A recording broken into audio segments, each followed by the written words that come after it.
반갑습니다. 제가 뜬금없이 다리 했습니다. 다리.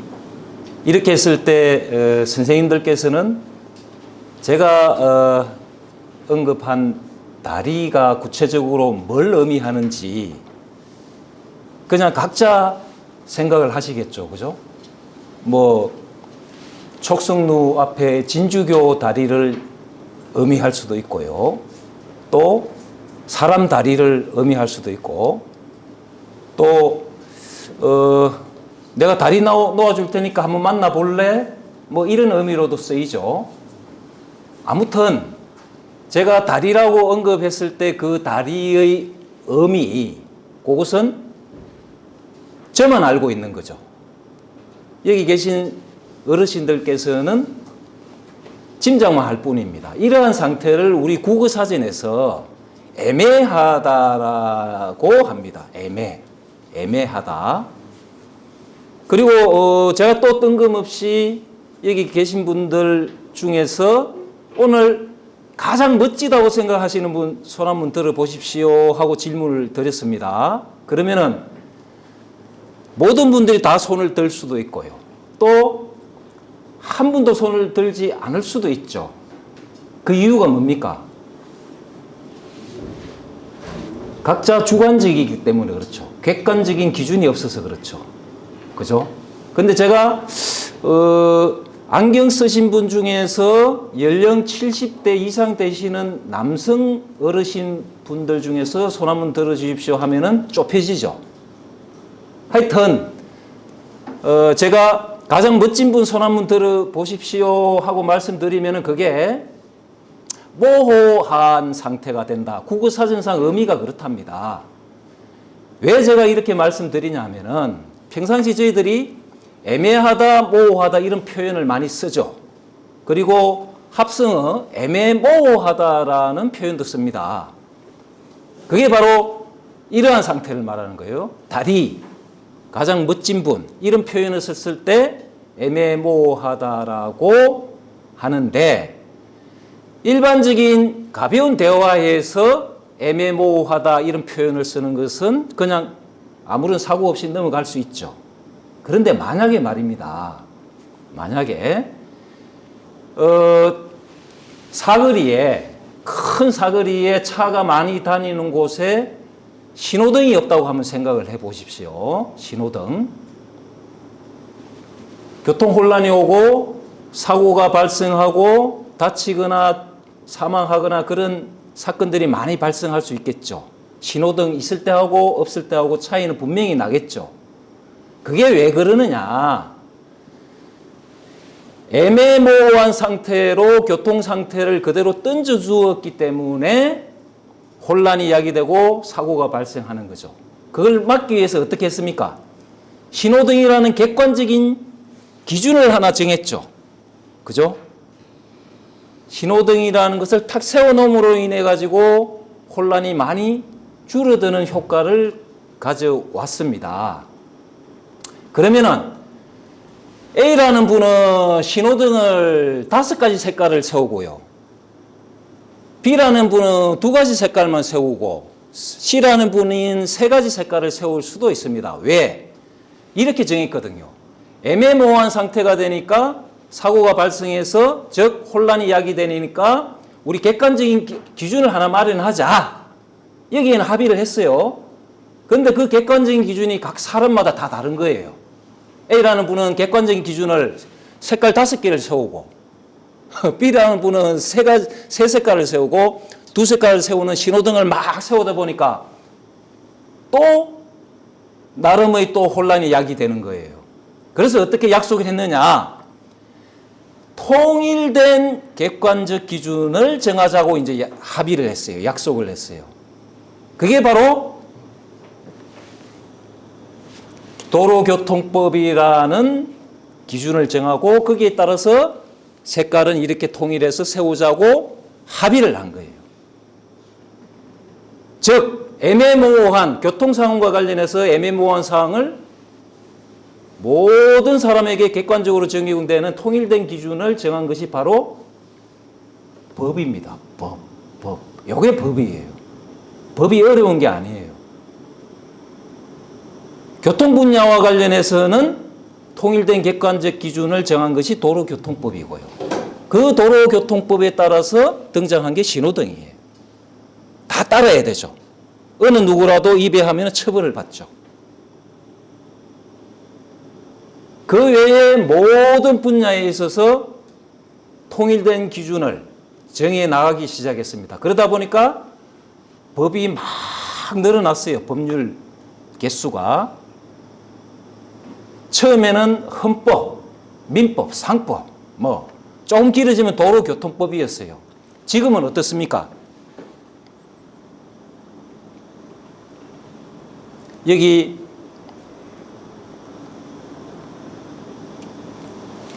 전자상거래 등에서의 소비자 보호에 관한 법률이라는 긴 이름이 등장하기 시작했어요. 왜 그렇습니까?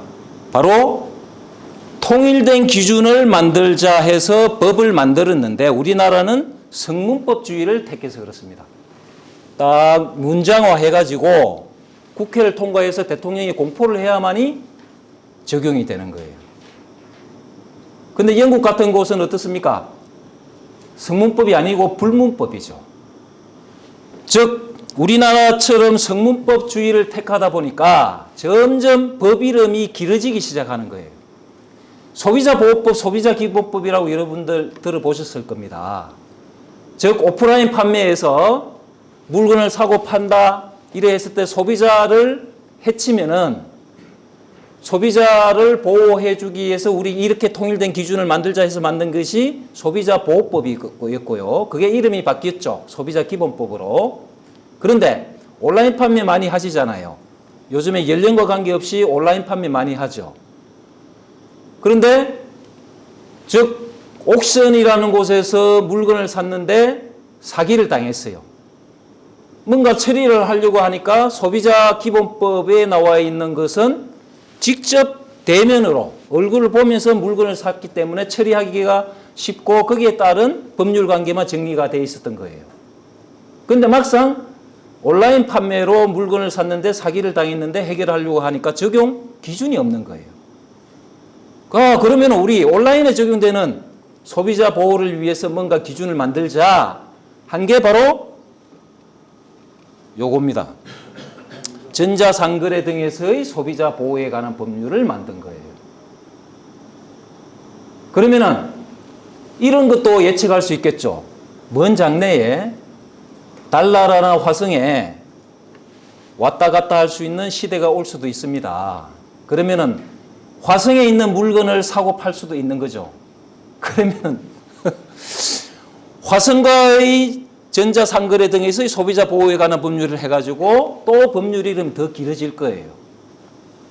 제가 왜 이 말씀을 드리냐면은 헌법, 민법, 상법 두 자의 시대에 살다가 소비자기본법이라는 걸로 조금 길어졌다가 지금은 요 정도의 길이가 적용돼야 하는 생활을 하고 있는데 더 먼 장래에는 이거의 한 2배의 법률 이름 길이가 되는 생활권에서 생활할 수도 있다는 얘기입니다. 그만큼 복잡다단해지고 세밀화되고 더 구체화되는 세상에 살고 있다. 옹고이지신이라고 했습니까? 그런 세상에 우리가 이렇게 떠밀리듯이 살아가고 있지만은 그래도 뭔가를 해결할 때 가장 기본은 전통이다. 그리고 기본 철학이다. 등등 이렇게 했을 때 이 향교, 유교 이런 대원칙은 그리고 이런 교육이 이루어진다는 그 자체는 상당히 좋은 현상이고 계속 이어져야 한다. 그 말씀을 드리고자 이렇게 좀 사설이 길었습니다. 하여튼 여기 계신 여러 어르신들께서는 하여튼 아주 뜻깊은 그 시간들을 보내고 계신다. 이렇게 또 말씀드릴 수 있겠습니다.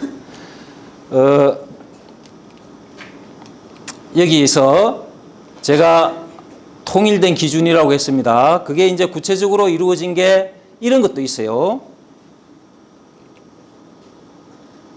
우리가 의사표시를 합니다. 오늘 이 마치는 시간이 이제 점심시간이죠. 그러면 식당에 가서 된장찌개를 하나 주문을 할 거예요.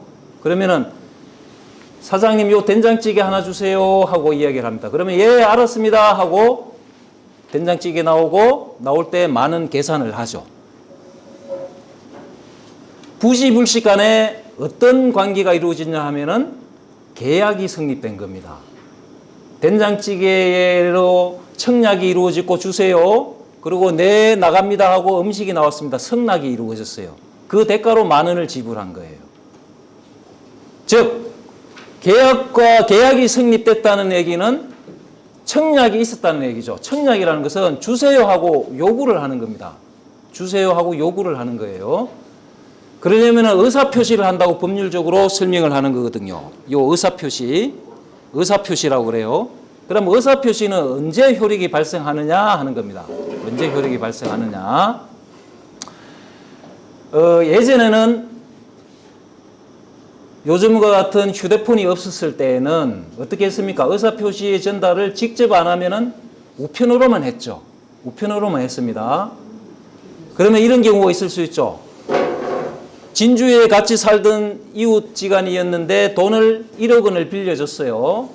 그런데 어째 해가지고 갚지 않은 상태에서 강원도로 이사를 갔습니다.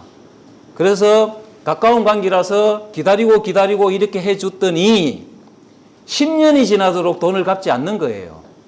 그런데 내일 딱 그 기간이 만료되는 거예요. 10년 딱 되는 겁니다. 그러면은 저보다 더 잘 아시겠지만 어떻게 됩니까? 10년이 지나면은 개인 간의 채권 채무는 소멸되죠. 그러면 그걸 막아야 되겠죠. 그러면은 예전 같으면 부랴부랴 우편을 보냅니다. 우편을 보내요. 그러면은 우편을 가는데 시간이 걸리죠. 그런데 다행히 이틀 전에 보냈어요. 그래가지고 딱 오늘 밤 12시에 시효가 딱 만료되는데 오늘 오후 6시에 우편이 그 집에 우체부가 갔는데 띵동띵동 눌러도 눈치를 챘는지 안 나와요, 사람이. 그래서 어떻게 했느냐? 그냥 우체통에 집어넣고 왔어요. 자, 이럴 때 시효 기간이 만료되느냐 안 되느냐 아주 중요한 분기점이 되는 거죠. 그러면은 사람이 그 집주인이 우편물을 편지 봉투를 열고 개봉을 했을 때 그걸 도착했다고 봐야 됩니까? 아니면은 그냥 우체통에 집어넣고만 와도 도착했다고 봐야 됩니까? 손 한번 들어 보시겠습니까? 자, 개봉했을 때라고 생각하시는 분 손 한번 들어 보십시오. 네. 그 다음에 우체통에만 넣고 와도 도달했다고 본다고 생각하시는 분. 바로 이겁니다. 또 손 안 드신 분들은 더 생각해 볼 여지가 있어서 손을 안 드셨을 거라고 봐요. 이 얘기는 의사표시, 아까 된장찌개 하나 주세요 하고 얘기했을 때 의사표시, 청약의 의사표시를 했다 그랬죠. 바로 식당 주인에게 주세요 했으니까 바로 들리니까 의사표시가 전달이 된 거잖아요. 그러면 법률상 청약이 이루어진 거거든요. 근데 우편은 지금 이렇게 의견이 갈리잖아요. 그래서 뭐라 했습니까? 이런 부분의 애매모호한 상황을 정리하기 위해서 통일된 기준이 필요하고 그 통일된 기준이 법이라고 그랬죠. 그래서 사람 대 사람 간의 관계를 정하는 법, 민법에서는 이렇게 정해 놓은 거예요. 도달했을 때 효력이 생긴다. 그 도달의 의미가 뭐냐?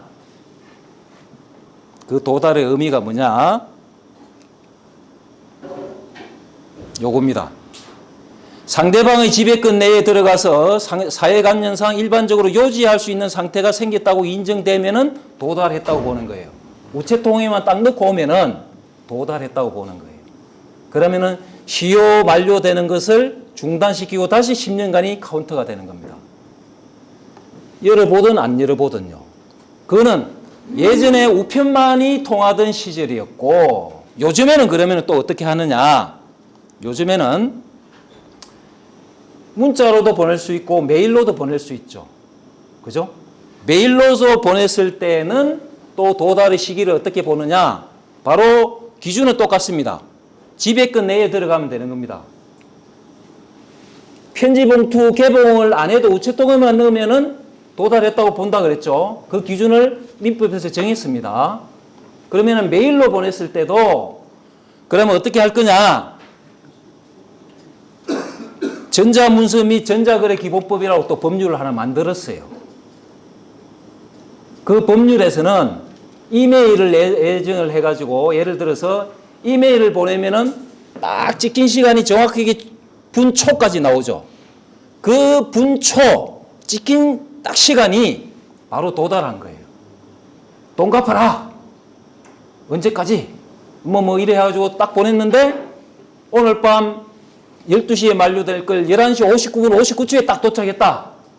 그러면은 그 상대방이 메일을 열어봤든 안 열어봤든 관계가 없습니다. 그 사람의 메일 계정에 딱 찍힌 시간, 분초 59분 59초가 바로 돈 갚아라고 통지를 한 것 효과가 도달한 겁니다. 그렇게 정리하기 위해서 이렇게 표현을 썼어요. 전자문서를 수신할 수 있는 정보 처리 시스템이 입력한 때에 송신된 것으로 본다. 이렇게 또 명확한 기준을 정했습니다.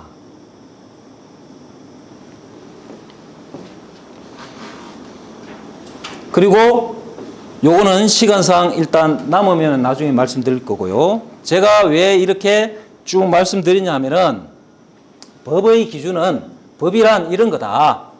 제가 오늘 여러 선생님들 앞에서 강의를 하는 제가 전공이 법학이기에 법은 이렇습니다. 제가 이런 일을 하는 사람입니다. 하는 걸 좀 말씀드리는 차원에서 좀 지금까지 설명을 드렸습니다. 법 어렵지 않습니다. 간단합니다. 사회적 합의만 이루어지면 되는 거예요. 그런데 어떻습니까? 그 사회적 합의를 이끌어내기가 쉽지 않죠. 그러다 보니까 여러 파들로 나누기도 하고 싸우기도 하고 뭐 등등등등 합니다. 그러면서도 통일된 기준, 법이라는 제도 자체는 참 잘 만들었다. 혼란을 줄이는 차원에서. 그러다 보니까 제가 이런 걸 전공하다 보니까 저도 모르게 좀 기승전결을 좀 쫓는 경향이 생기더라고요. 그러다 보니까 좀 여담이지만 제가 경영대학 교수나 공과대학 교수하고 얘기를 하다 보면은요. 특히 술 한잔 하면서 사회 문제 가지고 토론을 하다 보면은요. 서로 답답해 합니다. 서로 답답해 해요. 저는 기승전결에 몸에 배어 있고요. 공학이나 경영학을 전공하는 사람들은 합리성을 추구하더라고요. 그거 뭐 필요 있노? 그냥 결론만 이래 하면 되지. 참 무섭답니다. 그 전공이란 게. 저는 엄청 노력을 해요. 그 기승전결이라는 딱 판에 박힌 스타일에서 벗어나기 위해 가지고 엄청 노력을 합니다. 그러기 위해서 대학 교수는 그런 의무가 있거든요. 교육, 연구, 사회봉사가 있습니다. 사회봉사가 방송도 하고 신문 칼럼도 싣고 이런 강연도 하고 등등등등 하는 게 사회봉사입니다. 그런 쪽에 사회봉사 쪽에 저는 한 20여 년 동안 많은 좀 활동을 하려고 노력을 했고 지금까지도 계속하고 있습니다. 그리 하면서 판에 박힌 법학 전공자로서는 좀 어느 정도는 좀 탈피하지 않았나 그런 생각이 좀 들 정도로 조금 노력하는 효과는 좀 있더라고요. 아무튼 제가 하는 역할이 이런 거다 하는 것을 말씀드리면서 오늘 강연 본격적으로 시작하겠습니다. 오늘 주제는 지방소멸입니다. 제가 오늘 향교에는 요 안에는 들어오기는 처음이거든요. 진주라는 지방이 사라지면 진주 향교가 의미가 있습니까? 없습니까? 없죠. 진주가 안전지대입니까? 좀 인구 소멸, 지방 소멸에 있어서 안전지대입니까? 아닙니까? 안전지대라고 생각하시는 분 또 손 한번 들어보시겠습니까? 진주도 위험하다고 생각하시는 분 손 한번 들어보시겠습니까? 네, 다행입니다. 진주도 위험합니다. 지방 소멸 위험 지수가 이렇게 있는데 요 색깔이 이게 깔끔하게는 안 보이네요. 여기 색깔을 보면은요, 안정지역은 연두색, 녹색 계통입니다. 자, 서부 경남. 연두색, 녹색이 없죠? 없죠? 노란색부터 시작됩니다. 노란색. 그리고 주황색, 빨간색이 팍 차지하고 있어요. 전국적으로도 서부 경남이 아주 위험한 영역에 들어갑니다. 서부 경남에서 가장 잘 나가는 진주도 노란 색깔이에요. 노란 색깔. 진주가 사라지는데 6.25의 의미를 찾자, 기본 철학을 찾자 이런 교육을 하는 향교가 제대로 운영이 되겠습니까? 그렇죠.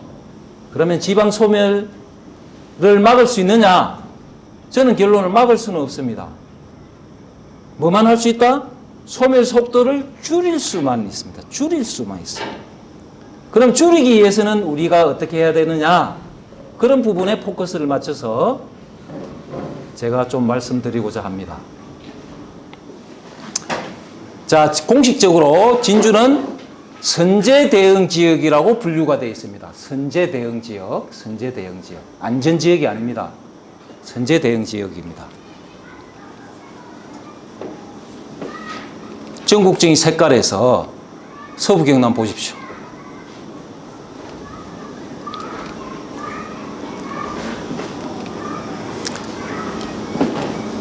2040년 가면은 수도권, 서울, 경기 지역을 뺀 모든 지방은 인구 감소 지역으로 됩니다. 그런데 요것은 소멸 위험 지역은 2000년도에는 지금 기준으로 했을 때 한 군데도 없었어요. 그런데 올해 6월 기준으로 115곳으로 증가를 했습니다. 고위험 지역도 2010년에는 한 곳도 없었어요. 그런데 올해 46곳으로 늘어났습니다. 이렇게 하면서 고위험 지역, 우려 지역, 소멸 위험 지역, 안심 지역 이렇게 구분할 때 의령은 가장 위험 지역이에요. 그리고 사천은 안심 지역입니다. 어떻습니까? 그래서 저도 공식적으로 확인한 바는 없지만은 진주 사천 합치자 했을 때 사천에서 거부한다는 말이 나오고 있죠. 바로 2배짱입니다. 2배짱. 사천은 진주보다 늦게 망할 거다 이렇게 생각하고 있는 거예요. 그런데 서부 경남의 중심, 예전으로 돌아가면 남부 내륙 중심 도시였던 진주 이상이 지금 이런 상황입니다. 이런 상황이에요. 어디하고 비슷하게 같이 움직이느냐? 거창, 창녕, 거제하고 같은 그룹에 들어가 있는 거예요. 그리고 동부 경남 있죠. 양산, 김해 등등 GDP 우리보다 서부 경남보다 4배나 높아요. 그리고 인구도 3배나 많아요. 그런데 지금 뭘 주장하고 있습니까? 제가 가장 최근에 경남일보에 기고를 한 칼럼입니다. 제가 한 달에 한 번씩 정기 기고를 하거든요. 거기 이제 정기 기고를 하는데 이번에는 엇박자 모순의 메가 서울, 메가 부산을 기고를 했습니다. 주 내용은 이런 겁니다. 남부 내륙 중심 도시였던 진주마저도 이렇게 소멸되어 가는 형국에서 그 원인은 수도권 집중, 특히 서울공화국이 되어서 그 부수 효과로 지방이 이렇게 상대적으로 소멸되어 가는데 이게 웬 말이냐? 서울을 더 키워야 된다. 이게 웬 말이냐. 또 하나는 경남이 소멸되어 가고 상대적으로 동부 경남보다 서부 경남이 더 빠르게 소멸되어 가는데 잘 산다는 동부 경남의 김해 양산을 부산으로 편입시키자고 주장하는 이 메가 부산이 또 웬 말이냐 이 말입니다.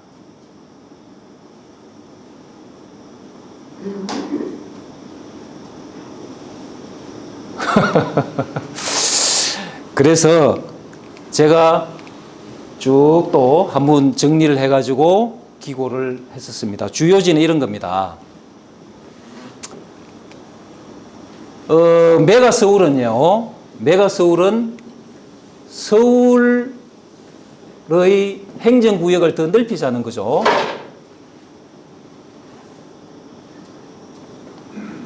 이것은 여러 선생님들 예전에 부울경 메가시티라고 혹시 들은 분 계신지 모르겠습니다. 부울경 메가시티가 진행되다가 스톱됐죠. 그죠? 부울경 메가시티, 요 메가시티하고요. 메가시티, 서울 메가시티는 의미가 다릅니다. 혼용하면 안 된다고요. 이 용어를 혼용을 하니까, 메가시티 서울 뭐 해도 돼. 이렇게 쉽게 동의를 해줄 수도 있는 거예요. 어떻게 다루느냐? 메가시티 서울은 요 시티입니다. 시티. 소위 말해서 행정 통합을 기반으로 하는 초광역 도시예요. 김포, 구리 이런 소도시들이 서울로 편입이 돼가지고 통합이 되는 거예요. 그러면은 김포시장 이제 못 뽑아요. 그냥 서울시장만 뽑는 거예요. 그럼 김포는 김포구로 바뀌겠죠. 구청장만 뽑는 거예요. 그런 형식으로 만들자는 게 지금 메가서울이에요. 통합입니다. 통합. 그런데 예전에 시도했던 부울경 메가시티는 같은 메가시티지만은 메가시티의 의미가 통합이 아닙니다. 연합을 기반으로 하는 통합이 되는 거 아니에요. 부울경, 부산, 울산, 경남을 묶어가지고 광역지자체장을 뽑는 게 아니에요. 경남도시사 그대로 뽑고 서울, 부산광역시장 그대로 뽑고 울산광역시장 그대로 뽑는 거예요. 그러면은 경제만 이렇게 엮는 거예요. 광역교통망을 확보해가지고 예를 들어서 부산대학교 국립이죠. 경상국립대 국립이죠. 그러면은 부산 부울경 국립대학 만들어가지고 제1캠퍼스 부산, 2캠퍼스 진주 이런 식으로 운영을 하는 형태가 부울경 메가시티의 기본 개념인 겁니다. 즉 초광역 협력 도시예요. 리전이에요. 영어로 치면 시티가 아니고 리전이에요. 그냥 하나의 영역이라는 얘기입니다. 이것은 처음에 시도했던 게 이런 거죠. 부울경이라는 광역 울타리를 만들어가지고 우리 철도도 만들고 하나의 생활 경제권이니까 철도도 만들고 광역 철도망도 만들고 대학도 그렇게 운영을 하고 대기업도 울산에 많은데 진주로 이렇게 분원도 만들고 분전도 만들고 공장도 만들고 이렇게 해보자 하는 게 기본 개념이었습니다. 그리고 한 10년이나 20년 지났을 때 이제 도저히 지방은 살아남을 수 없다. 그런 분위기가 딱 되었을 때 통합을 하는 거죠. 요 협력도시로서 유지가 되는 게 나름 효과가 있으면 통합은 안 해도 되는 겁니다. 언제 통합을 해야 되느냐? 서울 수도권 사람들이 자기들 누리는 기득권을 놓으려고 하지 않거든요. 서울대학교 지방으로 안 보내요. 한국은행 본점 안 내려보냅니다. 한국은행 본점 강원도로 보내고 산업은행, 한국산업은행 공공기관 있잖아요. 부산으로 보내자 했을 때 어떻습니까? 안 되고 있잖아요. 안 되는 이유가 뭡니까? 서울공화국인 거죠. 서울공화국. 그게 600년 동안 이어져 왔지 않습니까? 결국에는 수도권, 서울, 메가시티 결국 출범을 할 겁니다. 출범을 했을 때 상대적으로 지방은 더 죽거든요. 거기에 대응하기 위해서는 똘똘 뭉쳐야 되는 거죠. 똘똘 뭉치는 방법이 바로 부산, 경남처럼 이렇게 통합을 해버리면 어떻게 되느냐? 부작용이 더 많을 수도 있다는 얘기입니다. 그래서 중간 과정으로서 연합을 한번 해보자. 쉽게 말하면 이런 겁니다. 부산대학하고 경상대학이 같은 국립대학이라고 그랬죠. 합치자 했어요. 바로 통합을 해버리면 총장도 한 사람만 뽑아야 돼요. 그러면 부산대 출신만 총장이 되는 거예요. 진주는 상대적으로 서러시 저 변방에 있는 캠퍼스 하나에 불과해지는 겁니다. 그러지 말고 연합부터 하자. 대학도 연합이 가능하거든요. 그러면 부산 경상연합대학을 만들어서 학생들 자유로 교류를 시키고 부산 캠퍼스에서 학점을 받아도 인정해주고 등등. 그러고 총장은 그대로 2명으로 하고요. 그러면서 서서히 어떻게 하느냐. 진주는 유교, 난명학 이런 것들이 발달되어 있으니까 인문대학을 활성화시키자. 그러면 부산대에 있는 인문대학 전부 다 진주로 옮겨라. 그리고 부산대학은 해양 분야가 발전되어 있으니까 해양과 관련되는 부분들은 경상국립대에 있는 것들을 저쪽으로 옮기자 하고 한 10년 동안 20년 동안 그런 작업을 하는 거예요. 예? 그래가지고 이제는 한 식구가 돼도 된다 싶었을 때 탁 통합을 해서 총장 한 사람 뽑으면 되는 거예요. 그러면은 부작용도 없고 연착륙을 할 수 있는 거죠. 바로 행정구역 변화도 그렇게 하자고 시도한 것이 부울경 메가시티였고, 부울경 메가시티는 폐기가 됐지만 지금 충청권 메가시티는 어떻습니까? 잘 되고 있죠. 부울경보다 더 늦게 출발을 했죠. 그래도 잘 되고 있습니다. 거기서 우리가 짚어봐야 될 게 딱 이거입니다. 지방분권이 아직 덜 됐거든요. 그 얘기는 재정분권이 아직도 미진합니다. 즉, 돈줄 누가 쥐고 있느냐? 중앙정부에서 쥐고 있는 거예요. 그래서 도지사, 시장 모두 서울에 올라가가지고 엎조리고 있죠. 돈 더 달라고. 근데 서울에서는 돈을 줄 때 모든 지방의 지자체장이 오는데 다 줄 수 없잖아요. 돈은 한정돼 있는데. 어떻게 합니까? 근거를 가져와라 그럽니다. 근거를. 명분을 가져와라. 그 명분이 바로 요 부울경 메가시티, 충청권 메가시티 이런 걸 가지고 올라가야 다른 지역에서는 아직 안 하고 있으니까 전라권 아직 메가시티 진행하지 않고 있거든요. 그러면은 부울경 충청권 메가시티에 돈을 우선적으로 더 많이 줍니다. 어떤 명목으로? 초광역 전철망 만든다. 부산에서 진주에서 부산 가고 부산에서 울산으로 연결되는 바로 1시간권 고속철도 만든다. 그러면 돈 얼마 필요해? 줄게. 이렇게 해서 받아올 수 있다는 얘기입니다. 선장땡이는 거죠. 먼저 움직이는 그런 효과를 누리는 것이 바로 부울경 메가시티였어요. 저는 부울경 메가시티가 옳았다, 폐기한 게 옳았다, 그 말씀을 드리려고 하는 게 아닙니다. 메가서울이 진행이 되면서 차이점이 이런 거다 하는 것을 여러분께 말씀을 드린다. 그 이유는 지방 소멸 속도를 좀 줄일 수 있는 차원에서 부울경 메가시티를 하는 게 더 낫느냐, 메가서울에 따라서 메가부산이 돼가지고 경남이 부산에 통합되는 게 맞느냐, 진주 입장에서는 어느 게 더 나을까, 서부 경남 입장에서는 어느 게 더 나을까 하는 차원에서 그냥 쭉 설명을 드리는 겁니다. 어느 것이 옳다 그러다는 제가 말씀드릴 수도 안 되고 말씀드릴 수 있는 정답도 없습니다. 하여튼간 쭉 제가 이쪽으로 쭉 오랫동안 여러 가지 방송도 하고 칼럼도 싣고 해서 제 나름의 습득된 정리된 것을 한번 여러분께 설명을 드린다. 이렇게 받아들이시면 됩니다. 어느 쪽이 옳다 그러다를 제가 말씀드릴 지위에 있지도 않고요.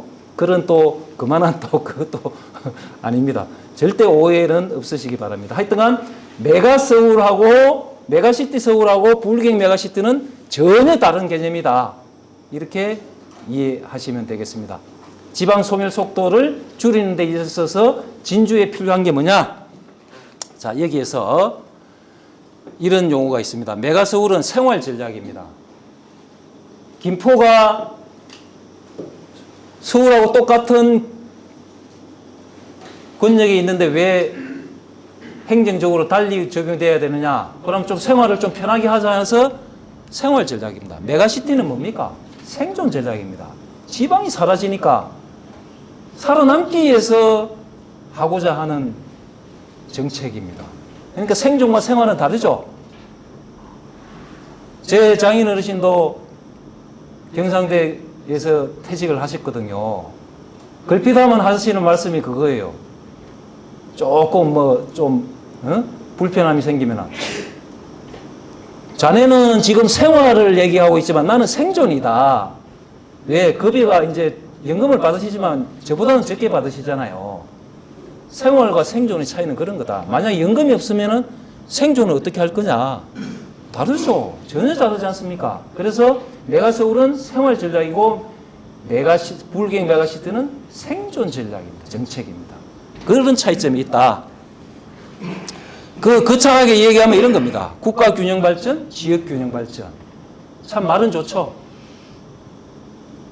중앙에서 누구나 얘기합니다. 지역 균형 발전, 국가 균형 발전 좋아. 오케이. 그런데 실제는 메가서울 하자고 툭 던지고 나와요. 이런 모순도 이거는 모순이죠. 모순이지 않습니까? 왜? 서울에 집중된 수도권에 집중된 인구 권한들을 지방으로 내려보내자는 게 국가균형발전이고 지역균형발전이지 않습니까? 규모를 축소해도 뭐 할 텐데 서울의 규모를 더 늘리고자 하는 게 메가서울이지 않습니까? 부산 경남권도 마찬가지잖아요. 아직도 부산대를 더 가려고 하지 경상대로 오려고 잘 안 합니다. 같은 성적이 부산대학에 합격할 성적이 되면은 그게 부산 경남권에서 블랙홀은 부산이에요. 진주가 아닙니다. 그걸 해주기 위해서 부산을 규모를 자꾸 축소시키고 서부 경남 가장 변방에 있는 서부 경남 쪽에 집중 지원을 해줘야 되는데 메가 부산을 만들자고 또 주장을 하고 있어요. 즉 국가균형발전, 지역균형발전청에서는 거꾸로 가고 있다. 이런 정도의 말씀을 드립니다. 다 합치면 700만이 된다고 그러네요. 700만. 원래 메가시티는요. 외국에서 도입된 개념인데 1000만 기준입니다. 그런데 인구가 자꾸 줄다 보니까 1000만 기준이 이제 의미가 없어졌죠. 의미가 없어졌죠. 1000만 기준에 집착할 필요는 없습니다.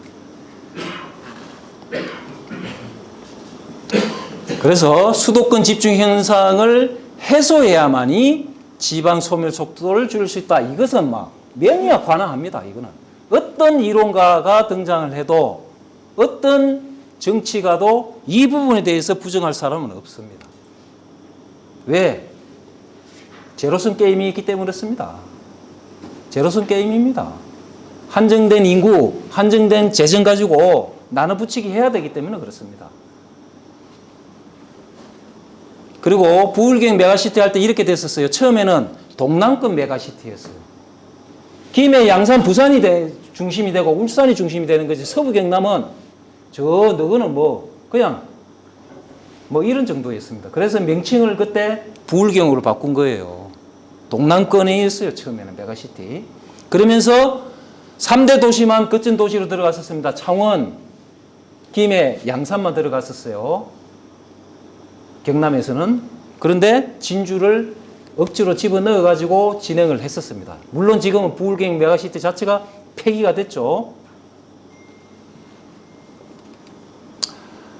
서울의 확장이 지방 공동화로 계속 이어져서는 공론화합니다. 그 이유는 바로 부동산가 폭등, 출산율 저하로 이어지고 있는 겁니다. 서울 중심이 되는 것까지는 좋다. 그런데 문제는 출산을 안 하는 거예요. 젊은 친구들이 경상국립대를 졸업하고도 공부 좀 하는 학생들은 서울로 올라갑니다. 대기업에 취업하기 위해서. 근데 서울에 올라가서 집을 살려고 하니까 집을 살 엄두가 안 나는 거예요. 그럼 어떻게 됩니까? 결혼을 미루게 되고요. 결혼을 하더라도 아이를 안 낳는 거예요. 이게 자꾸 악순환이 되는 겁니다. 악순환이. 그러면 서울 집중 이 부분을 무조건 완화시켜야 되죠. 완화시켜야 된다. 그리고 나중에 지방이 어느 정도 활성화되고 나면은 광역 울타리로서 수도권은 경기도, 서울은 결국은 합쳐야 되겠죠. 생활권력하고 행정권력을 합치내야 되는데 이것도 동시 추진은 안 된다는 겁니다. 동시 추진은. 동시 추진하자고 이 얘기 하거든요. 어불성설입니다. 수도권을 집중을 완화를 먼저 시키고 지방을 활성화시키는 후에 경기도, 서울을 합치는 메가시티를 진행을 해야 된다는 얘기입니다. 그래서 제가 말씀드리는 요 흐름에 동의를 하시면은 저 서울에 좀 많이 좀 따져주십시오. 예? 좀 많이 따져주십시오. 이쪽이 살아야 됩니다. 그래서 연합과정, 통합도 아닌 연합과정을 먼저 거쳐야 된다. 이 말씀 드리고 마지막으로 어느 정도 이제 전라권 메가시티도 나오고 부울경 메가시티도 이렇게 나오면 그 중간 영역에 지리산을 기반으로 하는 행정구역이 6개가 있더라고요. 산청, 한양, 하동은 경상권, 남원구례, 장수가 전라권이더라고요. 그럼 지리산을 기반으로 해가지고 너끼리 한번 잘 살아봐라. 이렇게 하는 것은 특별지방자치단체라고요. 올해 7월부터 가능하게끔 법이 제정이 되었어요. 그것도 지금 바로 떼주면 안 되고 부울경 메가시티를 하든 어떠한 행태로든지 한 10년간 해보고 5년 내지 10년 해가지고 잘 되면은 부분적으로 진주는 사천하고 합치고 예를 들어서 특별지방자치단체를 만들고 요 지리산권에 있는 6개 전라권, 경남권 또 합쳐갖고 너 중간 단위 지자체를 한번 만들어보라. 이렇게 가야 된다. 이렇게 가야 된다. 그래야 지방이 산다. 최종 마지막은 이렇게 정리가 돼야 된다. 이렇게 이제 말씀을 드리는 거예요. 그래서 저는 이 말씀을 감히 드립니다. 수도권 집중을 막기 위한 지방의 광역 울타리인 메가시티가 필요하다는 시대적 명제는 진보 보수가 따로 있을 수 없다. 즉 도지사와 시장이 바뀌어도 여야가 바뀌어도 그 기조가 흔들리지 않을 명제는 확립되어야 된다. 이거는 대통령만이 해결할 수 있는 거다. 저는 이 말씀으로 이 부분에 대해서는 마무리를 짓도록 하겠습니다. 그런데 이게는 안 나오네. 왜 안 나오죠? 요걸 그 자료에는 혹시 그 볼링 아십니까? 볼링 게임. 예, 핑이 쭉 있죠. 그죠? 그 자료에 제가 그 가운데 5번 킥이라고 얘기해놨죠. 그걸 킹핀이라고 그럽니다. 한 번 던져가지고 가운데 그 핀을 딱 맞추면은 10개를 다 무너뜨릴 수 있어요. 그런데 오른쪽으로 가면은 1개 내지 2개밖에 안 쓰러집니다. 이 말씀을 왜 드리냐면은 그러면은 서부 경남이 발전할 수 있는 그 중심적인 진주가 발전할 수 있는 그런 방안들은 뭐가 있느냐. 볼링 게임에서 킹핀을 우리가 몇 가지 정할 필요가 있다. 즉 서부 경남에서 이런 정책 몇 가지를 해야만이 부수적으로 쭉 동반 성장을 하는 거다. 예를 들어서 여기서 가까운 원도심에 있는 중앙시장이 발전하려면 어떻게 해야 되느냐. 중앙시장 발전하자고 아무리 돈을 쏟아부어도요. 한계가 있을 수밖에 없습니다. 왜 그렇습니까? 사람이 없는데요. 사람이 없잖아요. 인구가 줄어드는데 현대화 시설 아무리 해봐야 무슨 의미가 있습니까? 그러면은 남부 내륙철도 놓여가지고 즉 서부 경남 KTX 놓여서 2시간 20분 만에 서울에서 사람이 내려오니까 관광객이 늘어날 거다? 그러면 진주만 돌아봅니까? 통영 그제로 빠지겠죠. 하동으로 빠지겠죠. 그러면 인구도 줄어들어요. 관광객도 줄어들어요. 중앙시장 아무리 현대화 시설 갖춰 놓아봐야 무슨 의미가 있냐 이 말입니다. 그러면 중앙시장이 살기 위해서는 뭘 해야 되느냐? 볼링의 킹핀이 뭐냐? 그걸 몇 가지 말씀드리면은 바로 이겁니다. 경남 진주 혁신도시가 있죠. 원도심에 사시는 분들은 불만이 좀 많으실 겁니다. 신도심이 형성됨으로 인해 가지고 원도심이 더 침체됐다. 저는 아니라고 봅니다. 혁신도시가 안 생겼으면요, 초전 신도심, 역세권 신도심이 더 커졌을 겁니다. 원도심은요, 전국적인 으로 똑같이 침체를 하고 공동화가 되어가고 있습니다. 진주라고 해서 혁신도시가 생겨서 원도심이 침체되는 것은 아니라고 보는 거예요. 혁신도시가 생겼기 때문에 LH에서 와가지고 전통시장에 가서 물건 하나라도 더 사줍니다. 그래서 진주가 원도심이 살기 위해서는 어떻게 해야 되느냐?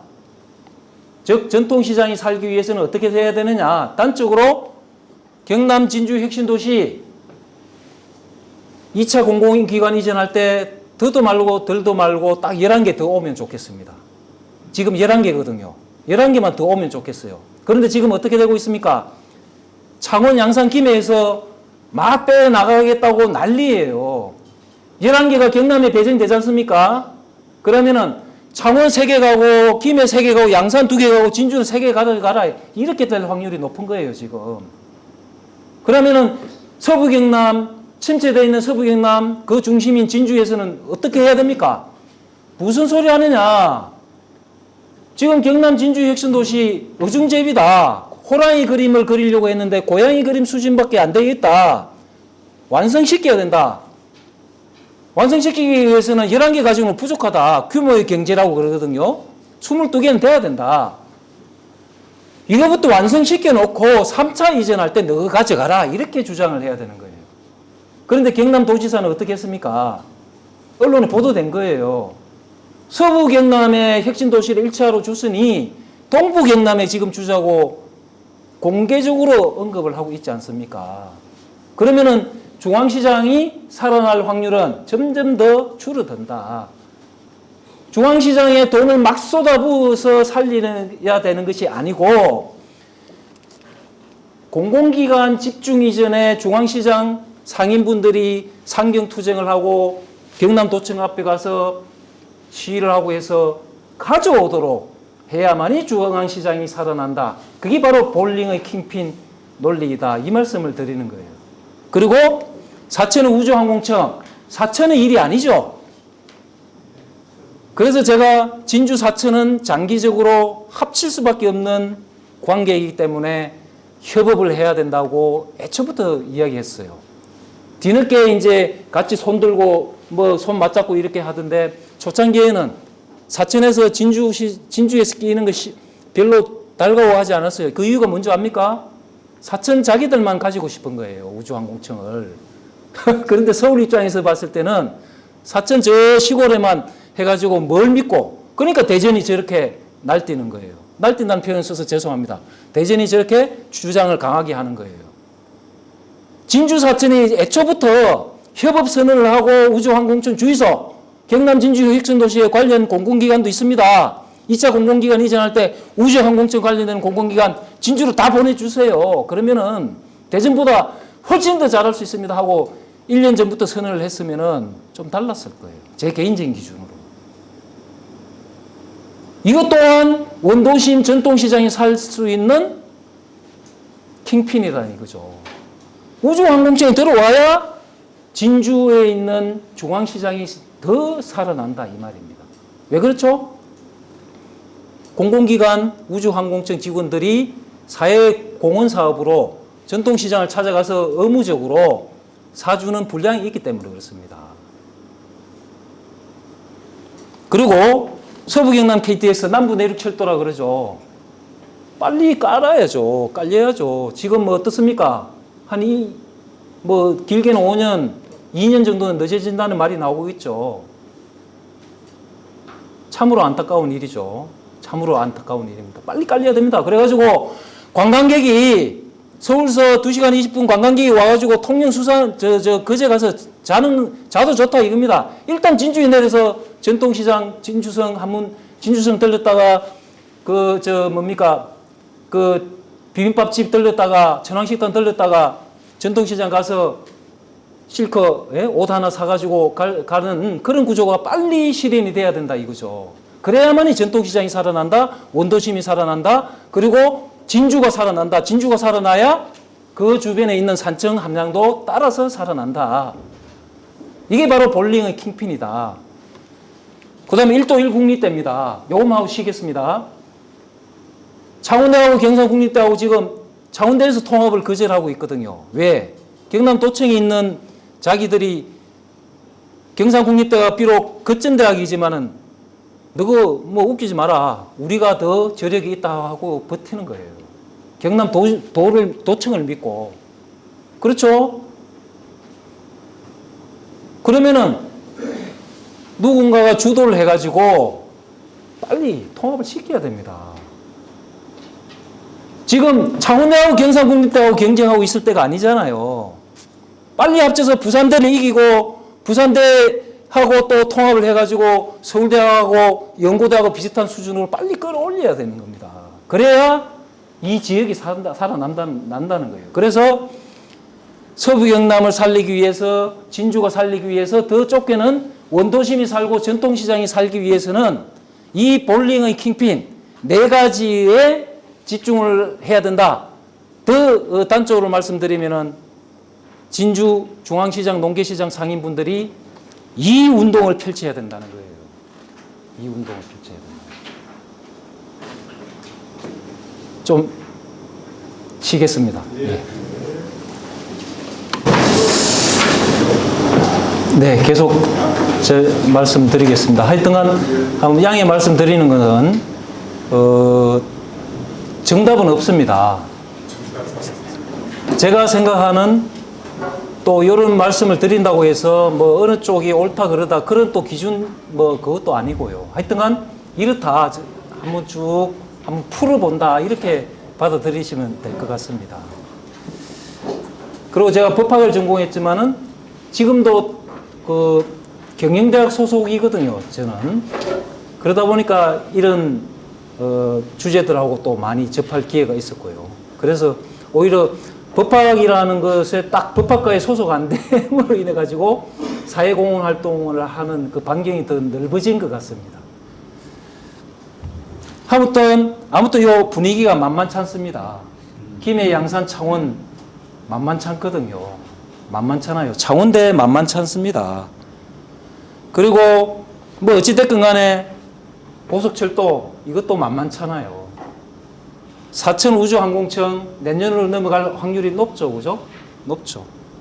2차 공공기관 이전 만만치 않습니다. 하여튼간 그래도 예전에 김태호 도지사 있을 때 그러니까 1차 공공기관 이전할 때 혁신도시 들었을 때 또 준혁신도시라 해가지고 마산에 한 절반 정도 떼주자 하고 도지사가 또 진행을 했었거든요. 그때 어떻게 했습니까? 난리가 났죠. 난리가 났습니다. 진주 분들이. 그래가지고 소위 말해서 저지시킨 거예요. 이게 11개 혁신도시를. 그럼 2차 공공기관 이전 때 어떻게 해야 되느냐. 점잖게 과연 될까요? 이미 도지사는 경남의 균형 발전 차원에서 서부 경남 1차니까 2차는 동부 경남에 가야 된다고 이미 얘기를 했다고 하는데 참 만만치 않습니다.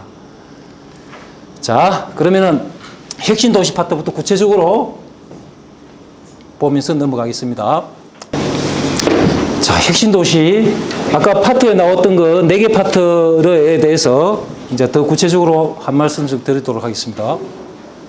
혁신도시. 자, 요게 말을 해주는 겁니다. 말은 태어나면 제주도로 보내고 사람 태어나면 서울로 보내라. 600년 동안 우리를 지배한 문화입니다. 지금도 더 심해지고 있어요. 그걸 타파를 해야죠. 그게 바로 제1호 작품이 혁신도시였거든요. 그 당시 대통령 진보 보수를 떠나서 어마어마한 고마움을 우리 진주 서부 경남에 선물을 주신 분이죠. 그거 하나만은. 네? 지금 그 이후에 대통령들 지방 균형 발전하자고 했지만은 실질적으로 진주에 온 게 있습니까? 없지 않습니까? 딱 그거 하나만 놓고 보자고요. 지역 균형 발전. 혁명 내지 혁명에 가까운 결단이 필요한 거죠. 그 효과가 어느 정도냐? 경남 진주 혁신도시 지방세가 1,018억이에요. 1년에. 1,000억씩 들어오는 거예요. 이런 게 더 오면 2,000억이 되는 거예요. LH 이 지역의 보배입니다. 보배예요. 그리고 경남 지역 대학생 809명을 채용을 했어요. 2016년부터 2021년까지. 예전에는 제가 LH의 인사위원회 위원장이거든요. 한 달에 한 번씩 회의하러 가요. 그러면 이렇게 알았는데 40대 후반의 경상대 출신 직원을 만났어요. 그때 자기들 들어갈 때 손가락 안에 몇 명밖에 못 들어갔대요, LH. 그게 지금 809명이에요. 그리고 LH에서 난리가 났어요. 경상국립대 너무 많이 들어온다. 예? 이래가지고 너무 큰 파벌이 형성된다 해가지고 난리가 났습니다. 이게 진주로 왔기 때문에 가능한 거 아닙니까? 그리고 최근 3년간 지역공헌사업 규모로 치면 4조예요. 4조. 공공기관들이 기여를 한 게.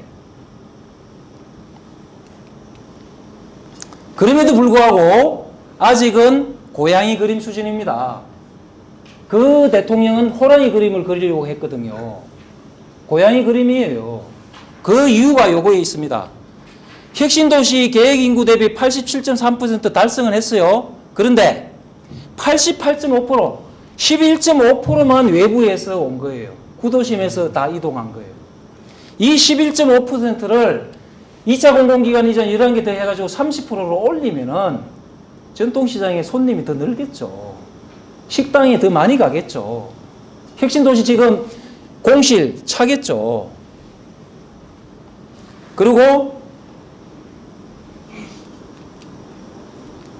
여기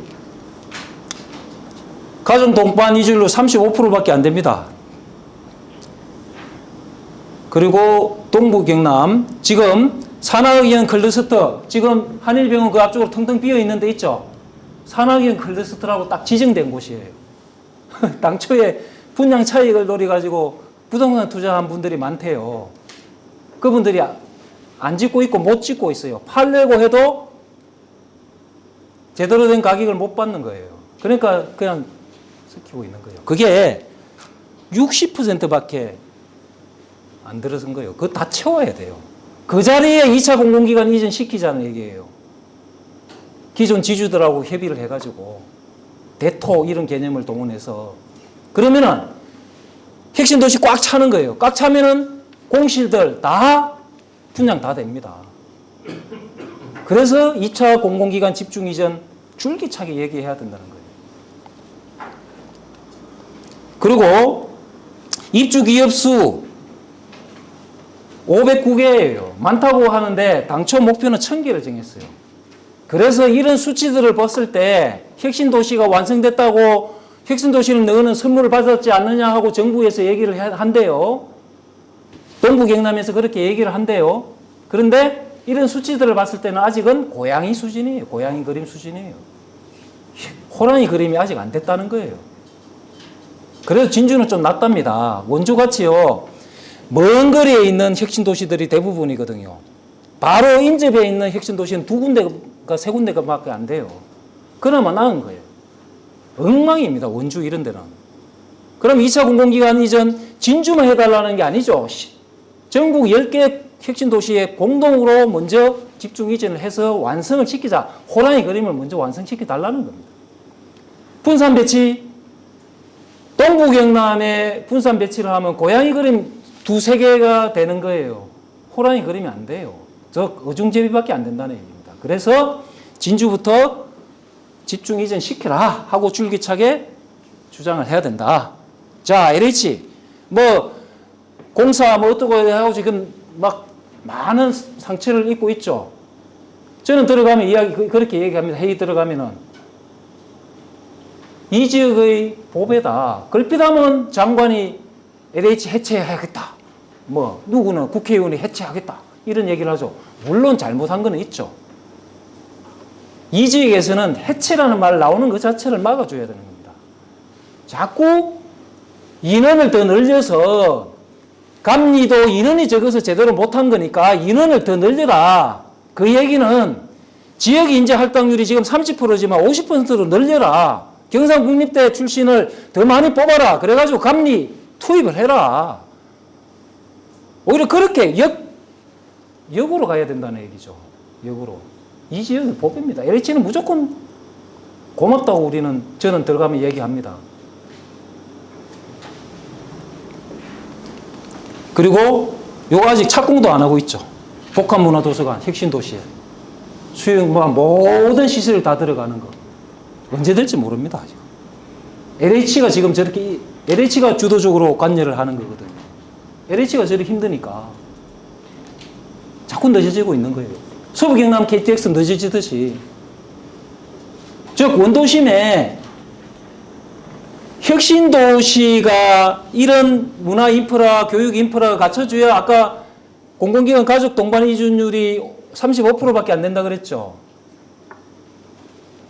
자꾸 저런 것이 갖춰져야 50%까지 올리는 겁니다.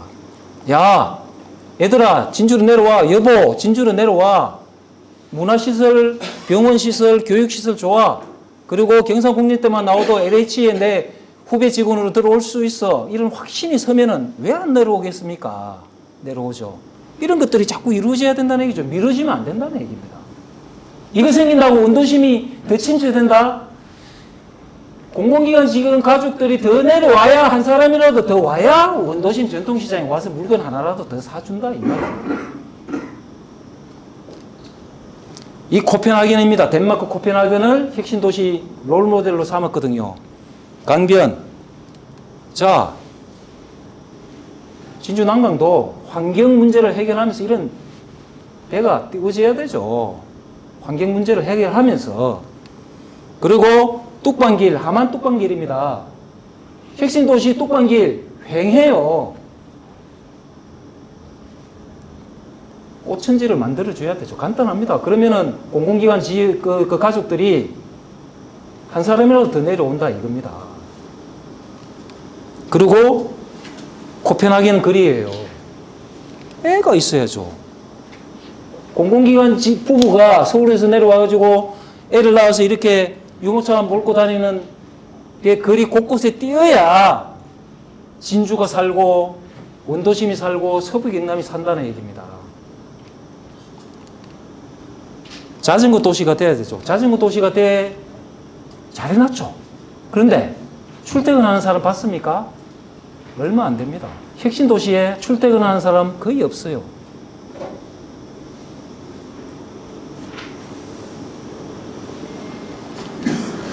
그래서 제가 KBS 토론 경남 프로그램에 벌써 올 봄이니까 가가지고 강력하게 또 이런 취지로 주장을 했었습니다. 저는 그 예전에 지방혁신도시발전특별위원회 위원장도 한 맡았었고요. 경남연구원의 혁신도시 발전 수립 계획에 처음부터 또 관여도 했었어요. 지금도 텀은 길지만 계속 관여를 하고 있습니다. 그때 나왔던 패널 분이 예전에 노무현 대통령 때 국가균형발전위원장을 했던 분이에요. 이분은 저하고 생각이 비슷하답니다. 그런데 경남연구원 요 박사는 경남도 산하기구다 보니까 경남도 입장을 자꾸 대변을 하더라고요. 두 사람은 집중 이전부터 해야 된다. 여기는 분산 배치, 경남도지사의 뜻을 받들더라고요. 하여튼 KBS에 나가가지고 이렇게 또 주장을 했습니다. 이런 얘기입니다. 현재는 고양이 수준이기 때문에 이거는 스튜디오입니다. 이것도요. 스튜디오를 보면서 제가 석영방송에 많이 나가거든요. 참 고맙죠. 잘해요. 석영방송이. 스튜디오에 들어가면은요. 이거 KBS 창원 스튜디오입니다. 호텔하고 여관 수준이에요. 호텔하고 여관 수준. 진주방송국 있죠. KBS 진주방송국.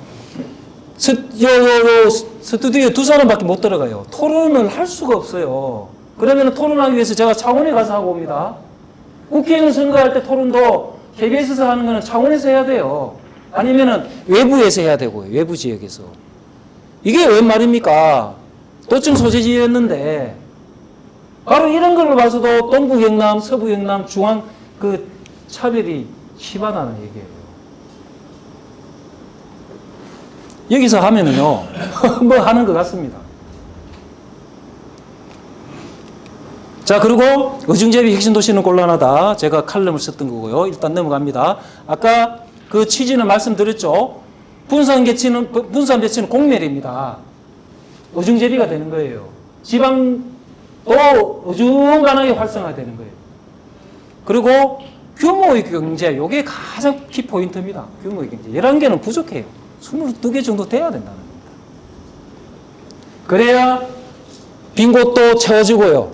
공실도 채워지고 가족들이, 공공기관 직원 가족들이 더 많이 내려와서 서울로 올라가는 버스 숫자가 줄어듭니다. 결국 이게 선순환이거든요. 볼링의 킹핀이고.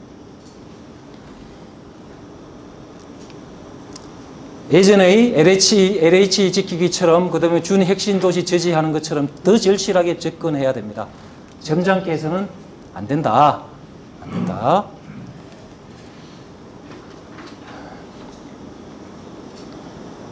그리고 제가 주장하는 게 그냥 아까 제가 법학을 전공하다 보니까 기성전결로 항상 접근하는 좀 습관이 있다 그랬죠. 그냥 주장하는 게 아니에요. 법을 봤을 때 핵심도시 특별법 처음에 이 이름이 요거였어요. 공공기관 지방 이전에 따른 핵심도시 건설 및 지원에 관한 특별법으로 봤어요.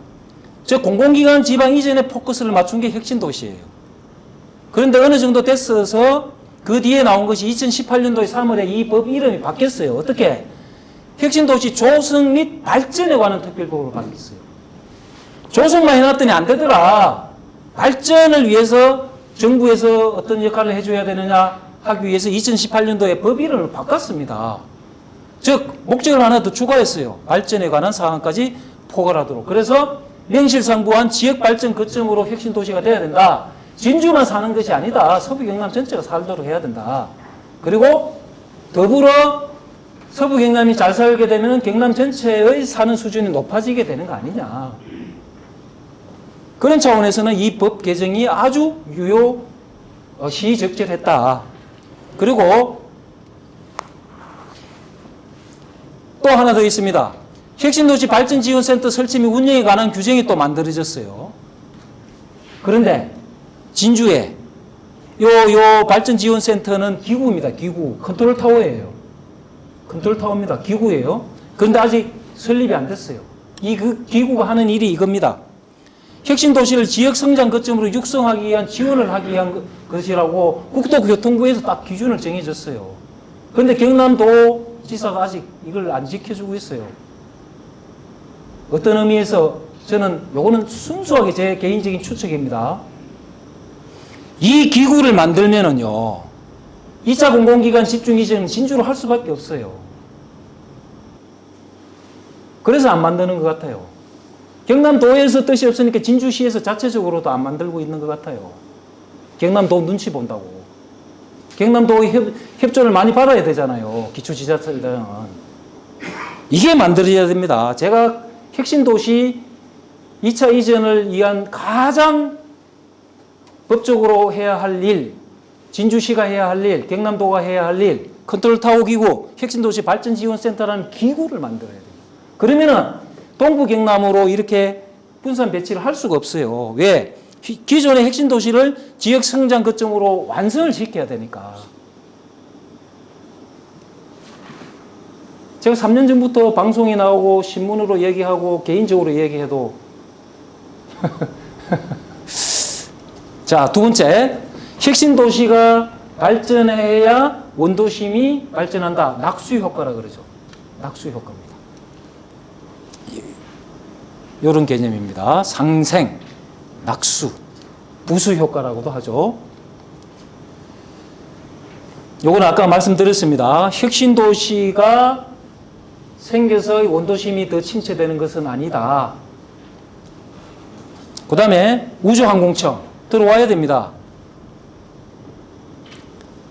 자칫 잘못하면 노인과 바닷소설 속의 뼈만 남은 바다고기 신세가 될 수도 있을 뻔했죠. 다행히 연구 기능도 지켰죠. 그러다 보니까 대전에서 더 버티고 있죠.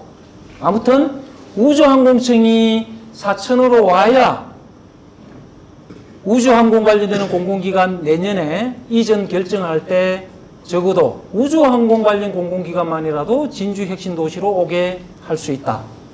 할 수 있다. 몇 개가 될지 모르겠지만은. 그래서 칼럼을 썼었습니다. 따로 놀아서는 안 된다. 협업을 해야 된다. 저는 심지어 이렇게까지 주장을 했습니다. 협업선언 해라. 행정통합은 아니지만 연합선언을 해라. 이렇게까지 주장을 했었어요. 진주시장, 사천시장이 양지의 국회의원 뒤로 쫙 세워가지고 진주, 사천 우주항공 특화도시로 만들기 위해서 연합을 선언합니다. 그랬으면 대전이 저렇게 거세게 몰아붙이지 않았을까? 예? 저는 개인적으로 그렇게 생각합니다. 연합을 하다가 통합을 안 하면 되거든요. 진주시장, 사천시장 계속 뽑으면 되는 거예요. 국회의원 계속 뽑으면 되는 거예요. 기초의원 계속 뽑으면 되는 거예요. 통합을 하려고 하니까 문제가 생기는 거죠. 통합을 하려고 하니까. 그리고 서부경남 KTX 진주를 비롯한 이 서부경남에서 가장 필요로 한 거죠. 전체적으로 서부경남 KTX 어마어마한 경제 효과가 부여됩니다. 요 노선이죠. 다행히 잘 지켰어요. 요번에도 이게 요 노선이 창원하고 진주 요 사이로 꺾일 뻔했죠. 함안으로 뺏길 뻔했죠. 그죠? 진주에서 잘 버텼어요. 좀 이렇게 굽어도 서부경남의 중심 도시 진주는 거쳐야 된다는 게 어쨌거나 지켜서 다행입니다. 어쨌거나 지켜서 다행이에요. 큰 일을 했어요. 노력하신 분들께 저는 아주 고맙게 생각합니다. 관광객 유치에 집중해 요게 가장 핵심이다. 남부 내륙 고속철도. 그런데 문제는 이겁니다. 빨대 효과. 호남 KTX 여수가 요거부터 볼게요. 여수 1,500만 명입니다. 관광객이. 2018년 기준으로 코로나 이전에. 순천이 900만 명이에요. 예전에 여수하고 순천 관계가 어떠느냐? 순천이 관광객이 더 많았대요. 이게 역전된 이유가 뭡니까? 전라선 여수 엑스포 하면서 전라선 KTX를 깔았거든요. 그 까면으로 인해 가지고 순천은 어떻게 돼버리느냐? 그냥 스쳐가는 도시. 그냥 순천에 내려가서 순천만 뭡니까? 정원 이런 거 구경만 하고요. 잠은 여수 가서 자는 거예요. 잠을 잔다는 얘기는 숙박뿐만 아니라 술도 먹고 저녁도 먹고 해서 비용 지출이 훨씬 더 많이 되는 거죠. 순천은 그냥 점심만 먹고 마는 거예요. 그러니까 자꾸 기울어지는 거예요. 그걸 빨대 효과라고 그러거든요. KTX가 생김으로 인해 가지고 순천은 관광객은 많이 늘었지만은 상대적으로 여수의 돈은 다 뺏기고 있는 거예요. 이 말씀을 왜 드리냐면은 남부 내륙철도 서부경남 KTX 깔렸다 하더라도 이런 겁니다. 진주선은 내려가지고요. 오라사공원, 진주성, 철도문화공원, 진주성, 그 다음에 등등 구경만 싹 하고요. 점심은 비빔밥 하나 먹고 통영거제로 가는 거예요. 통영거제에서 저녁도 먹고 자는 거예요. 회도 먹고. 하기만 하고 있긴, 환호만 하고 있기에는 너무나 심각한 고민거리다. 그러면 진주는 어떻게 해야 되느냐? 요 사이로에 달빛 내륙철도도 이렇게 깔리거든요. 합진해서 함양으로 이렇게 연결돼요. 이 얘기는 KTX 타고 내려오면서 진주에 안 내려오고 합진에서 내려가지고 지리산권으로 빠지는 사람도 있는 거예요. 관광객이, 서울 관광객이.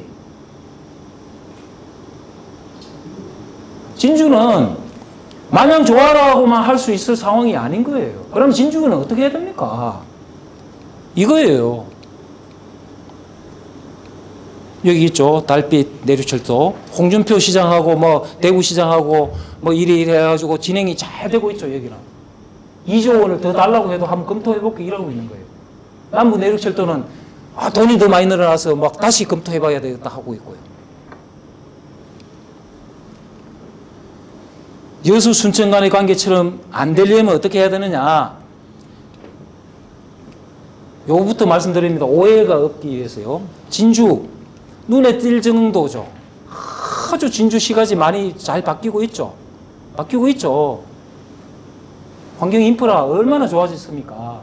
눈에 띌 정도로 한다는 거는 진주시에서 엄청 열심히 하는 거예요. 저도 공무원이잖아요. 교육 공무원이잖아요. 학교 내에도요. 어지간히 뭐 안 해가지고는 잘한다는 소리 못 듣습니다. 그런데 눈에 띌 정도라는 거는 진주시가 엄청 잘하고 있는 거예요. 그런데 문제는 사람이 와가지고 눈에 띌 정도로 좋은 곳을 그냥 구경만 하고 간다는 거예요. 관광객이 와가지고. 그걸 막기 위해서는 어떻게 됩니까? 진주에서도 자고 가게 만들어야 되는 거예요. 숙박을 하게 만들어야 되는 거예요. 볼거리 많다고 해서 진주에서 자고 갑니까? 그냥 보기만 보고 점심 먹고 통영 거제 가서 바다 보이는 좋은 펜션에서 자면서 회 먹죠. 잡으려면은 저는 좋은 볼거리 만들었으니 활용 점정 저보다 더 잘하실 겁니다. 딱 후수로 가운데 점을 딱 찍어야 되죠. 저는 그게 먹거리 타운이라고 보는 겁니다. 먹거리 타운. 진주의 먹거리 타운. 타운을 만들어야 되는 거죠. 어떤 형식으로? 이런 것처럼요. 전주에 가면은 막걸리 타운이 있죠. 막걸리 골목이 있습니다. 전주 한옥마을 갔다가 막걸리 좋아하는 분들이 여기 가서 다 먹어요. 술을 먹으면 어떻습니까? 잘 확률이 높거든요. 전주에서 숙박할 확률이 높아지는 거예요. 그리고 여기 영광 법성포 굴비거리 한번 가보셨습니까? 어마어마하게 잘 만들어놨어요. 어마어마하게 잘 만들어놨어요. 그런 것처럼 진주도 먹거리 타운을 만들어야 된다. 어떻게? 장어, 교방 음식, 실비집 살려야 된다는 겁니다. 띄엄띄엄 있어가지고는 안 된다는 얘기예요. 어느 한 군데 모아야 되는 거예요. 그 모으는 장소는 의견을 들어가지고 하자. 뭐 이런 경우 이런 저 장소를 제한을 할 수는 있어요. 진주선 건너에 철도문화공원 엣진주역 잘 만들고 있거든요. 그리고 박물관도 옮긴다 하대요. 엄청 좋아집니다. 근데 인구가 줄어들고 관광객이 그냥 줄어들고 또 보고만 가는 거예요. 그러면은 자고 가게 만들기 위해서는 망령동에 그 구시가지를 타운화를 만드는 거예요. 짱어집 타운, 교방 음식 타운, 실비집 타운을 만들자. 거기가 안 되면은 중앙시장에 지금 2층에 청년몰 하다가 실패한 곳들 많이 있지 않습니까? 그런 곳들에 교방 음식을 전공을 하는 분들 지원을 해줘가지고 청년들한테 전수를 시켜서 청년몰로 유지를 하되 교방 음식을 만드는 특화 타운을 또 한번 해보는 건 어떠냐. 그리고 실비집 타운, 저 자유시장, 뭐 시청 바로 옆에 있으니까 실비집 타운을 이름 한번 만드는 건 어떠냐 하면서 정책적으로 타운화를 해서 관광객들이 왔을 때 먹고 살 수 있도록 만들자. 그렇게 해야만이 자고 간다. 즉 빨대 효과를 줄일 수 있다. 뭐 하여튼 이런 제안을 또 해봅니다. 그리고 서울광장 먹자골목 있고요. 저 백종원 씨 유명하죠, 그죠? 충남 자기 고향 예산 시장 안에 이렇게 큰 걸 만들었어요. 타운화를 했어요. 번호표 뽑고 들어가죠. 번호표 뽑고 들어갑니다. 진주도 그렇게 해야 된다는 거예요. 설득을 시키고 지원을 해줘가지고 중앙시장, 자유시장, 농계시장 아니면은 구시가지 이런 데를 타운화를 이렇게 만들어야 된다는 거예요. 그리고 번호표 뽑고 들어갈 정도로 그런 분위기를 만들어야 관광객이 와서 먹고 자고 다음날 지리산으로 가든 통영으로 가든 간다 이 말입니다. 하루라도 자게 만들어야 된다는 거죠. 그리고 외국, 영국 맨체스터예요. 중앙시장 안에 이런 식으로 해가지고 막 북적북적하게 만들어야 된다는 거죠. 그러기 위해서는 기존 상인분들하고 많은 대화로 지원도 해주고 해서 그분들도 윈윈을 할 수 있는 그런 구조를 만들어줘야 되는 거죠. 공동으로 먹는 장소를 만들어가지고. 자, 그리고 활성화 방안들입니다. 중앙상권 활성화 방안들. 전통시장. 무조건 저는 살려야 된다고 봅니다.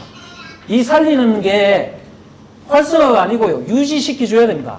왜? 전통시장은 지역경제의 기둥인 동시에 지역민의 삶을 반영하는 원도심 재생의 키워드입니다. 핵심이죠. 전통시장은 재래시장이라는 것은 예전의 용어고요. 전통시장은 전통과 관련이 있는 거예요. 이 지역의 자존심이에요. 그래서 전통시장은 무조건 유지는 시켜야 된다. 그렇게 하기 위해서는 어떻게 해야 되느냐. 지금과 같은 중앙집권 구조가 유지되고 지방이 갈수록 쇠퇴되는 구조 하에서는 자체 동력만으로 전통시장이 아무리 많은 돈을 투자를 해봐야 밑빠진 독에 물 부을 것밖에 안 됩니다. 아까 볼링의 킹핀 원리를 말씀드렸죠. 혁신 도시가 살아나야 부수 효과로 낙수 효과로 전통시장이 더 더불어 유지가 됩니다.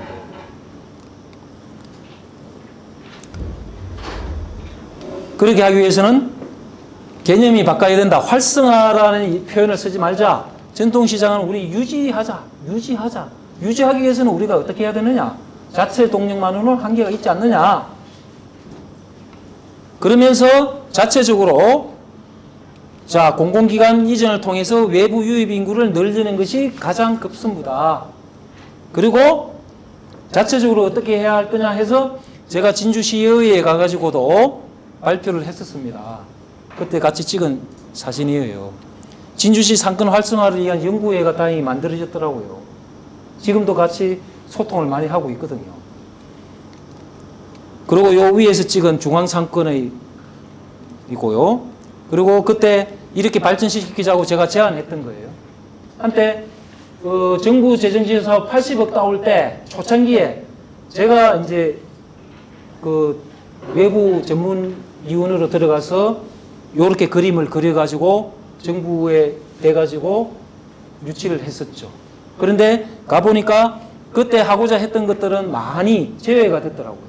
그런데 그 중에서 특별히 아까운 거는 이거예요.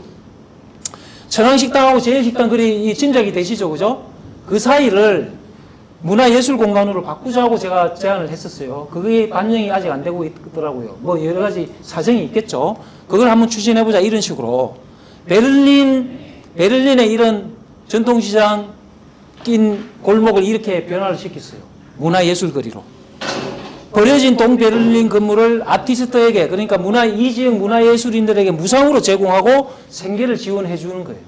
그러면 여기에 통기타를 치고 그 다음에 교방국거리를 전수하신 분들, 선생님들 와서 교방국거리 춤 추고요. 그 다음에 그림, 화백 훌륭하신 분들 많잖아요. 그림 그리고요. 이런 것들을 터전을 천왕식당하고 제일식당 사이에 이런 거리를 만들어 주자는 거예요. 그러면은 외부 관광객들이 와가지고 천왕식당, 제일식당은 많이 오거든요. 그분들이, 그 관광객들이 요 거리를 거치면서 앉아서 감상을 하고 이렇게 시간을 많이 소위 말해서 빼뜨려야 되는 거죠. 관광객이. 빼뜨리면은 이 사람들이 여기에 머무르면서 어떻게 합니까? 시장에도 한번 들어가 보자.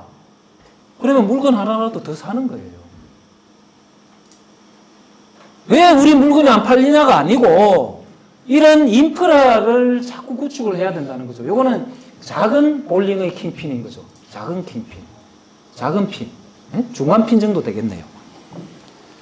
그리고 요거는 어느 시의원분도 주장을 했더라고요. 제가 한 4년 전에 이걸 그 프로그램에 넣었거든요. 요 구인의 상점 자리까지 찾아냈어요. 3세들은 관심이 없대요.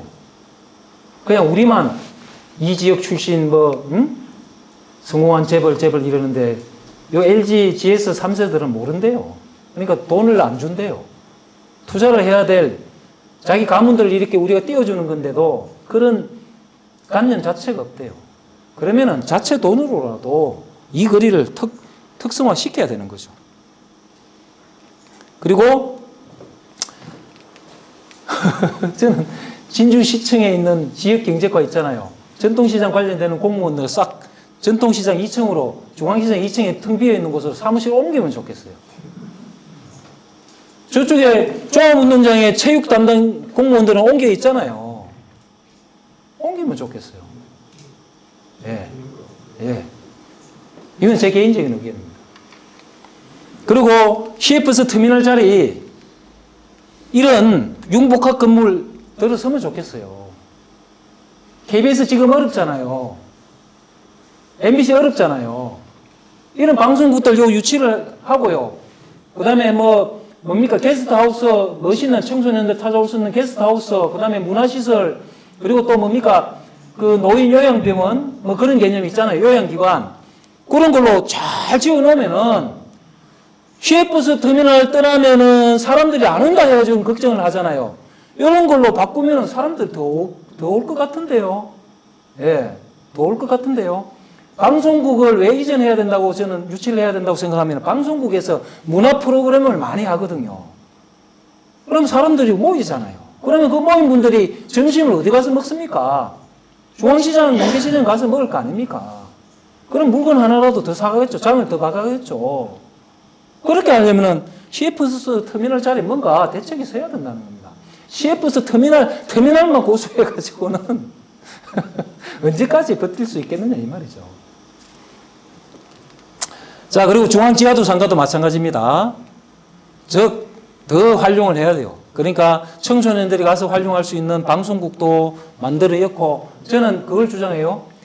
중고등학교 자유학기제 해가지고,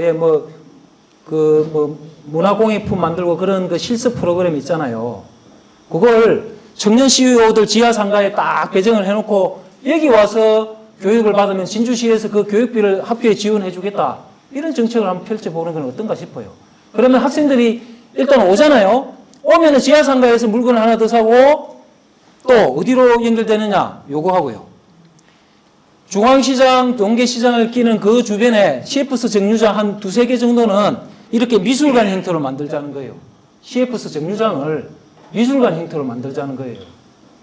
요게 요런 그림이거든요. 요런 그림. 외국의 사례입니다. 요 안에 농계 영정 같은 거, 문화예술 상징하는 남명 조식 선생 관련되는 그런 사진들을 다 붙여놓고요. 그러니까 사진을 찍을 수 있는 그런 딱 공간을 마련해 주는 거예요. 그러면 학생들이 자유학기제 와서 실습을 하고 버스를 타러 가는데 집에 가거나 학교로 돌아가기 위해서 요 정류장에 들릴 거 아닙니까? 그러면 미술관에 올라가는 거예요. 정류장 미술관에. 그러면 거기서 사진을 찍겠죠. 그러면 농계가 이런 분이구나. 남명 조식 선생이 이런 분이구나 하는 것도 알게 되는 거고요. 그리고 또 이 친구들이 우리 안에 들어가가지고 찐빵 하나 더 먹고 가자 할 수도 있는 거예요. 이런 식으로 바꿔야만이 중앙시장, 전통시장이 유지가 되는 거지. 와, 시설만 자꾸 현대화해 달라고 요구해갖고 될 일이 아니다 이 말입니다. 제가 볼 때는. 이런 걸 제가 요 앞에 정부 재정사업 신청할 때 다 넣었던 거예요. 다 넣었던 거예요. 여기에. 다 넣었는데 한 반 정도, 절반 이상은 아직 진행이 안 되고 있더라고요. 그래서 어떠한 형태로든지 몇 개만이라도 좀 반영이 되면 좋겠다 하는 게 제 개인적인 희망입니다. CFS. 자, 그리고 요거는 그냥 넘어가겠습니다. 제 관련되는 학교가 관련돼 있어서 좀 안타깝습니다. 100주년 기념관이라고 세워놨거든요. 여기에 e스포츠 센터가 들어가요. 100주년 기념관은 진주 농림의 100년의 역사를 기념하기 위해서 그 당시에 제가 기획처장 할 때예요. 그리고 그 총장이 외부 총장이 와서 힘이 있을 때예요.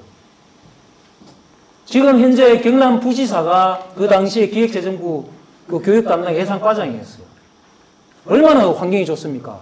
그래가지고 350, 그 당시 10년이 넘었거든요. 350을 유치해가지고 이 건물을 지은 거예요. 100주년 기념관이라고. 근데 지금 뭘 하고 있느냐? 통합되고 나서 e스포츠 경기장을 요 꼭대기층하고 여기 넣겠대요. 여기는 전통을 기리는 기념물인데 e스포츠를 반대하는 게 아니고요. e스포츠는 대학에 꼭 해야 되면 다른 근무를 했어야 되지 않느냐. 큰 아쉬움, 많은 아쉬움이 있습니다. 하여튼간. 자, 그리고 해외 선진 사례들입니다. 중앙상권 살리기 위해서. 왜 이 말씀을 드리냐면 향교 이치가 원도심이잖아요. 그죠? 중앙상권이 잘 되면은 향교도 더불어 기분이 좋을 거 아닙니까? 그런 차원에서 해외 선진지 사례들입니다. 스페인 바르셀로나 카타르나 시장이에요. 이렇게 뚜껑을 이렇게 예술적으로 바꾸는 거예요.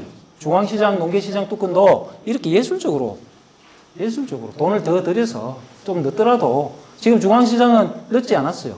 이렇게 한번 시도를 할 필요가 있다. 건축가 도움을 받아가지고 그리고 컴퓨터 시스템을 도입해가지고 이메일로 물건을 주문하는 그런 현대화도 이루어졌다. 그리고 바르셀로나 스페인 보케리나 시장입니다. 일반인을 대상으로 한 스페인 전통 요리 교실, 학생들을 위한 시장 견학 프로그램을 운영해요. 요게 아까 말씀드린 그런 거죠. 그죠? 그런 것들입니다. 그러면은 중앙시장 2층에 청년몰 텅텅 비어 있는 곳에 교방 음식 그로 만들면서 교방 음식 전공하신 분들 지금 일거리가 없잖아요. 일거리를 제공해 드리는 거죠. 청년 CEO들에게 전수를 시키는 거죠. 그리고 또 그 옆에서는 교방 국거리도 시연을 하고요. 얼마나 대한민국에서 진주가 내세울 수 있는 아주 손가락에 들어가는 좋은 작품이잖아요. 그죠? 교방 국거리 춤, 교방 음식 살려야죠. 폴란드 크라쿠프 중앙시장입니다. 어르신과 청년이 함께 어울려 직접 수제품을 만드는 공동체 공간이 있는 거예요. 이것을 중앙시장에, 농계시장에 하기 어려우면은 중앙지하상가에 학생들 실습 학기제 그걸 활성화시켜가지고 나중에는 3대가 동시에 참여하면은 진주시에서 지원금을 얼마 준다, 뭐 쿠폰을 준다, 이런 식으로 하면 또 지원을 해보라는 얘기죠. 그러면은 와서 물건 하나라도 더 사고 음식 하나라도 더 먹는 거예요. 그래야 중앙시장이 사는 거죠. 중앙시장, 전통시장이 살기 위해서, 원도심이 살기 위해서는 인구가 늘어야 되고 관광객이 늘어야 되는데 두 개가 안 되니까 이 지역에 있는 신도심에 사는 진주 시민들이라도 중앙시장에 오도록 만들어야 되는데 어르신분들은 잘 안 가니까 특히 중장년층 직장인들은 학생들이라도 가게 만들어서 활성화의 기틀을 마련해봐라. 그리고 3대가 가서 공예품을 만들고 그런 작품을 하나 만들면은 쿠폰을 준다든가 비빔밥 쿠폰을 준다든가 이런 식으로 한번 지원을 해봐라. 그리고 이탈리아 제노바의 광장조형물입니다. 광장조형물. 진주도 진주대첩광장 아주 기대가 큽니다. 내년 봄쯤에 이게 이제 거의 완공될 거라 하니까 제발 훌륭한 작품이 좀 나오면 좋겠습니다. 제발. 그래야 원도심이 관광객이 더 많이 오고 원도심에서 더 오랫동안 체류를 하겠죠. 관광객들이. 그리고 핀란드에 가니까 그릇시장을 이렇게 특성화시켜 놓았답니다. 진주도 실크 하면서도 좀 뭔가 매력적이지는 않죠. 그죠? 이런 식으로 더 집중할 필요가 있다. 그리고 오스트리아 비엔나 빅터 아들러 시장입니다. 판매 품목을 구역별로 구분해 놓은 것은 물론 아이들을 위한 놀이시설을 만들어 어린아이들이 있는 가족들도 부담 없이 시장을 방문할 수 있도록 하고 있습니다. 장을 보면서도 언제든지 저렴한 가격으로 식사를 할 수 있도록 요식업 가게들과 식사용 테이블을 시장 곳곳에 배치해 놓았다. 이 말은 진주시 시장 안에 아니면 거리에 아까 문화예술인 거리를 만든다 했잖아요. 그 주변에 찐빵 유명한 곳도 있죠. 관광객들이 젊은 친구들이 많이 찾는 찐빵집 있지 않습니까? 그리고 냉면, 진주 냉면, 그리고 진주 비빔밥. 그걸 꼭 식당에서만 팔지 말고요. 노점화 시키는 거죠. 노점화. 분점을 내라는 거죠. 이런 개념입니다. 오스트리아 비엔나처럼. 그리고 대만에 있는 서린 야시장. 지금 올빼미 야시장 제가 그 계획서 세울 때도 야시장은 만들자 했는데 하여튼간 만들기는 만들었더라고요. 그런데 그 내용은 제가 구상했던 거하고 지금 다르더라고요. 조금 달라요. 아무튼 만드는 거는 잘했어요. 잘했는데 진주 시민들이 야시장 될 때 막 가는 그 인원보다는 외부 관광객들이 많이 오도록 하기 위해서는 뭘 해야 될지 더 고민이 많이 필요할 것 같다는 또 생각을 해봅니다. 아무튼 야시장이 아주 중요합니다. 야시장. 대만 서린 야시장 성공을 했죠. 그리고 중국 예원시장이라고 있어요. 테마별로 상점들이 묶여져 서로 상생하는 시스템을 만들고 있습니다. 일본 오사카 구로몬 시장입니다. 자전거 쇼핑을 할 수 있게끔 도로 전체를 확장 공사하고 대리석으로 깔았어요. 자전거 쇼핑. 자전거 도시라면서요, 진주. 데크 많이 깔아놨죠. 그런데 뭡니까? 출퇴근하는 분들, 혁신 도시에 출퇴근하는 자전거 가지고 출퇴근하는 분들 거의 본 적이 없어요. 그리고 중앙시장, 농계시장에 자전거 가지고 장보러 갈 인프라가 구축 안 돼 있죠. 안 돼 있죠. 자, 마지막입니다. 마지막 요것만 간단히 말씀드리고 마칠게요. 지방의회. 앞에서 말한 그런 등등의 킹핑과 관련돼서 진주시청 공무원은 당연히 중요하고 그 힘을 받기 위해서는 지방의회가 엄청 중요합니다. 엄청 중요해요. 지방의회가 엄청 중요합니다.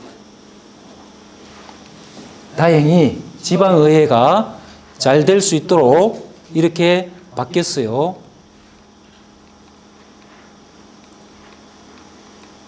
요겁니다. 정책지원관 제도가 도입돼서 올해부터 시행되고 있잖아요. 올해 1월 1일부터. 그래서 전문가들이 지방의회에 많이 채용이 됐어요.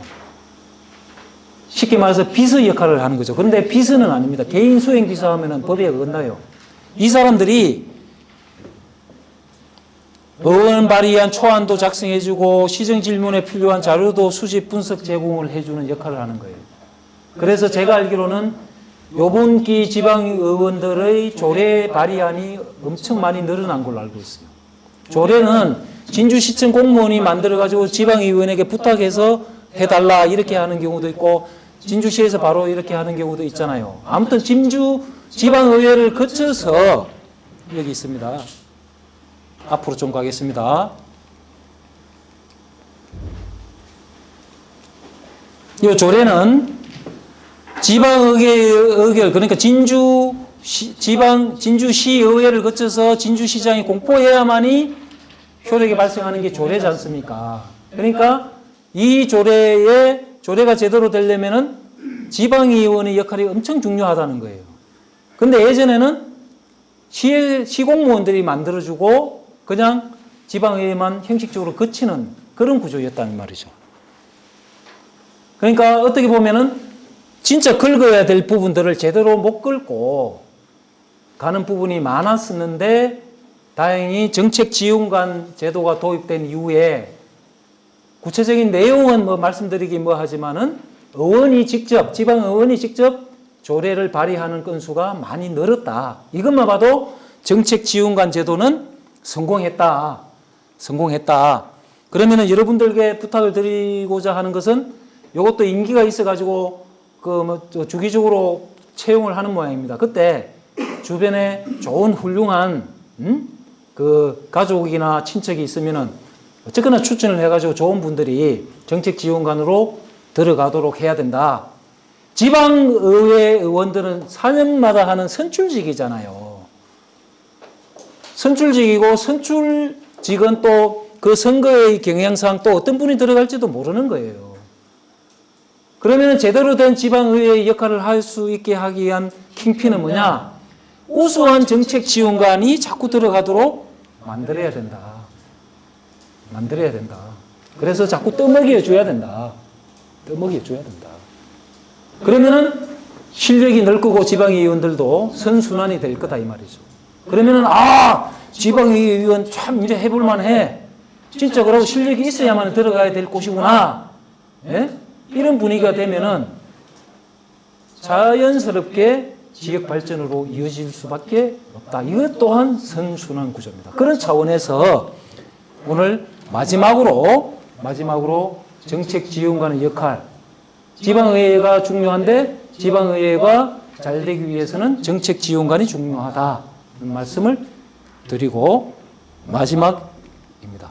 제가 좋아하는 시입니다. 방문객. 저는 오늘 요 방문객이거든요. 여기 계신 어르신들께서 선생님들께서 이 방문객을 어떻게 평가할지. 사람이 온다는 건 실은 어마어마한 일이다. 그는 그의 과거와 현재와 그리고 그의 미래와 함께 오기 때문이다. 한 사람의 일생이 오기 때문이다. 제 나름대로는 20년간 나름대로 이리 등등 해가지고 뭐 이리 생각합니다 하는 것을 말씀드렸지만은 불편하신 부분도 있었을 거고 터무니없는 부분도 있었을 거고 수긍이 가는 부분도 있었을 겁니다. 그런 걸 다 떠나서요. 참 나름 뭐 대학 교수 뭐 사회봉사 아까 교육연구 사회봉사 세 파트가 의무인데 사회봉사 부분에 그래서 좀 신경을 쓰는 사람이 우리 이곳에 와서 한번 뭐 얘기를 한번 하고 가는구나. 그런 차원에서 좀 어여삐 봐주시면 감사드리겠습니다. 마치겠습니다. 고맙습니다.